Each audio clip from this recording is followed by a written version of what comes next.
Sindhudurg academy engineer doctor होण्याचा राजमार्ग। 10वी नंतर स्टेट बोर्डसह जेईई, नीट, एमएच, सीईटी, नाटासाठी इंटिग्रेटेड बॅच सुरू। हैदराबाद, चेन्नई, मुंबई, कोटा येथील तज्ञ प्राध्यापकांचे मार्गदर्शन। डिजिटल स्मार्ट बोर्डसह एसी क्लासरूम। 6 वर्षांची यशस्वी परंपरा।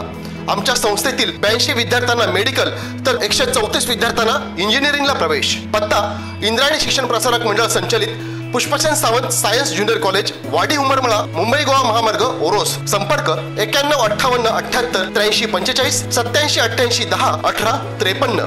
रत्नागिरी सिंधुदुर्ग लोकसभा मतदारसंघात आपण जर 7व्या फेरीअखेर एकूण 14,241 मतांची आघाडी जी आहे, महायुतीचे उमेदवार भाजपाचे कमळ निशाणीवरती लढलेले उमेदवार नारायण राणे यांना मिळालेले आपल्यासोबत आहेत। भाजपाचे माजी आमदार राजन तेली, तुम्ही काय सांगाल? बघितलं तर 14,000ची आघाडी मिळाली आहे, विजयाच्या दिशेनं धीम्या गतीने का असेना परंतु आपली वाटचाल सुरू आहे। काय सांगाल?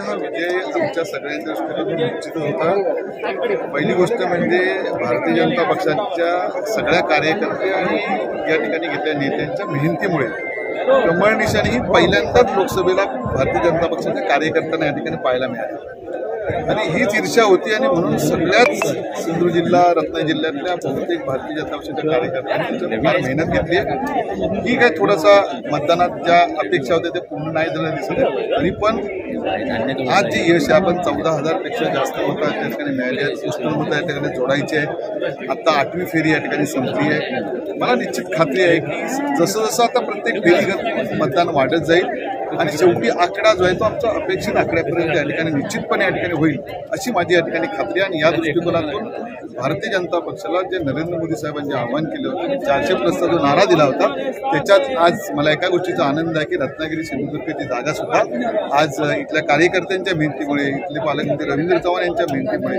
आदरणीय राणे साहेब या ठिकाणी जात आहेत, याचा आनंद निश्चितपणे मला वाटतो। 8वी फेरी आणि 14,241 मताधिक्य आणि या लोकसभा मतदारसंघाला बघितलं आपण तर जे काही 6 विधानसभा मतदारसंघ आहेत त्याच्यामध्ये सावंतवाडी विधानसभा मतदारसंघानं मोठी साथ जी आहे ती राणेंना दिसून येते। काय सांगायचं? आज भारतीय जनता पक्षाची संघटनात्मक जे काम आहे खरोखरच त्या मतदारसंघात चांगलं आहे।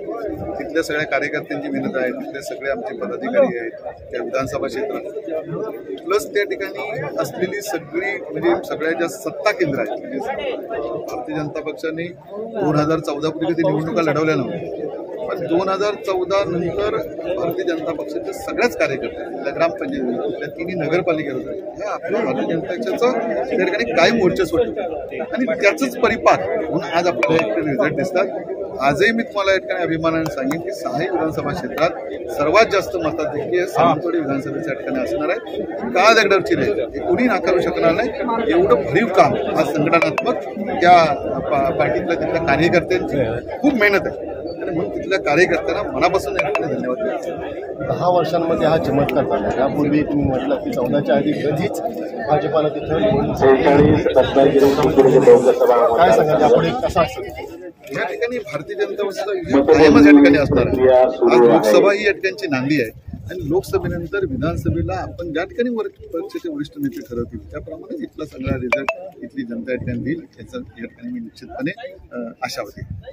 तर हा विजय जो आहे तो पालकमंत्री रवींद्र चव्हाण असतील किंवा माजी मुख्यमंत्री नारायण राणे जे लोकसभेचे उमेदवार आहेत त्यांचा आणि आमच्या सर्व कॅमेरामॅन आनंद तांब्यासह राजन चव्हाण, आपला सिंधुदुर्ग, रत्नागिरी। ताज्या अपडेट्स आणि ताज्या बातम्यांसाठी आजच सबस्क्राईब करा आपला Sindhudurg digital news channel. Like करा, शेअर करा, कमेंट करा आणि महत्त्वाचं म्हणजे बेल आयकॉनला क्लिक करायला विसरू नका।